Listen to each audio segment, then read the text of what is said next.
सोमवार दिनांक 7 ऑक्टोबर 2024.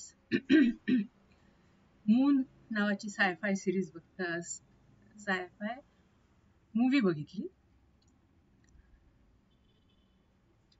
थोडस इमोशनल आहे पण ठीक आहे. म्हणजे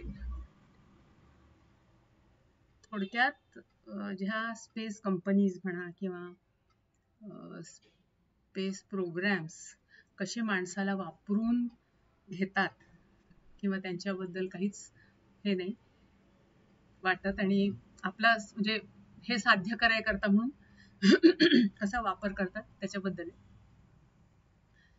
तर एक व्यक्ती म्हणजे स्पेस स्टेशन एस्टॅब्लिश केलं असतं मूनवर आपल्या पृथ्वीच्या गरजा ज्या काही आहेत त्या पूर्ण करण्यासाठी. सगळ्या रेजना कसं कॉन्सन्ट्रेट करून आपल्याला उपयोग त्याचा करून घेता येईल वगैरे वगैरे या दृष्टिकोनातून. तर त्यांनी एक व्यक्तीला पाठवलं असतं तिथे 3 वर्षाच्या कॉन्ट्रॅक्टवर. पण ऍक्च्युली आणि तिथे त्यांना एक रोबो असतो त्याच्याशी कन्व्हर्सेशन किंवा त्याच्या डिफिकल्टीज सॉल्व्ह करायला. पण ऍक्च्युली तो कितीतरी वर्ष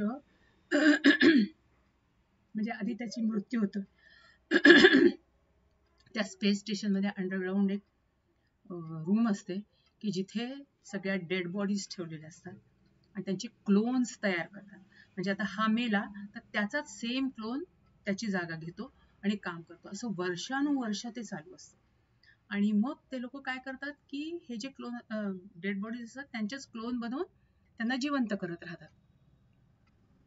मग आता अशाच पैकी एक जण जेव्हा जिवंत होतो तर त्याला रिअलाइज होतं की इथे काहीतरी गडबड चालू आहे. म्हणजे इथे बेस मध्ये काहीतरी आहे कारण त्याला असे भास पुष्कळ व्हायला लागले.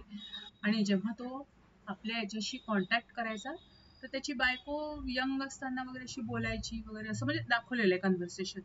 आणि तिकडचे लोक नेहमी तुम्हाला बस आता इतक्या तासात रेस्क्यू टीम पोहोचेल, इतक्या तासात तुमचं रेस्क्यू होईल, आता तुमची जायची वेळ 2च आठवडे राहिले आहेत 3 वर्षाला वगैरे असं त्याला होपफुल हे दिलं जायचं. पण जेव्हा एक क्लोन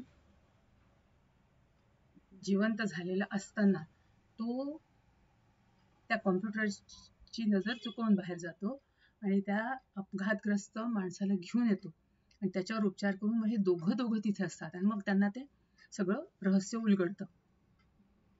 आणि मग जेव्हा हा कॉम्प्युटरवर संवाद साधतो तेव्हा त्याची मुलगी त्याच्याशी बोलते. जेव्हा की तो तिथून आला असतो तेव्हा ती बाळ असते छोटं आणि आता ती 17-18 वर्षांची मुलगी झालेली असते आणि ती म्हणते आई तर केव्हाच मेली.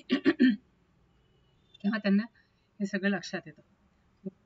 ते जेव्हा म्हणतात की रेस्क्यू टीम येते तर ती रेस्क्यू टीम काय करायची, फक्त त्या डेड बॉडीला उचलून त्या अंडरग्राउंड ह्याच्यामध्ये ठेवून द्यायची आणि मग जसं जमेल तसं ते क्लोन तयार हे करायचे त्याचे.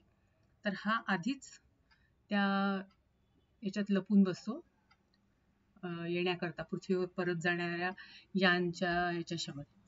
आणि हे लोक मग काय करतात, जेव्हा येते रेस्क्यू टीम ती त्या ऍक्सिडेंट झालेल्या ठिकाणी जाते, त्याच माणसाला आणते आणि खाली ठेवून देते. पण जेव्हा ते परत जातात तेव्हा हा त्यांच्याबरोबर अर्थवर पोचतो आणि मग तिथे गेल्यावर तो सगळं रहस्य उलगडतो आणि सगळ्यांच्या समोर ते आणतो की कसे करतात.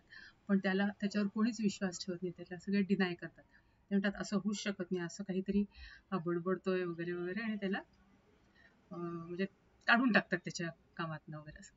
तर थोडंसं इमोशनल पण आहे आणि टची पण आहे आणि थोडंसं सायंटिफिक असे कसे क्लोन्स वगैरे तयार करतात. ओव्हरऑल ठीक आहे.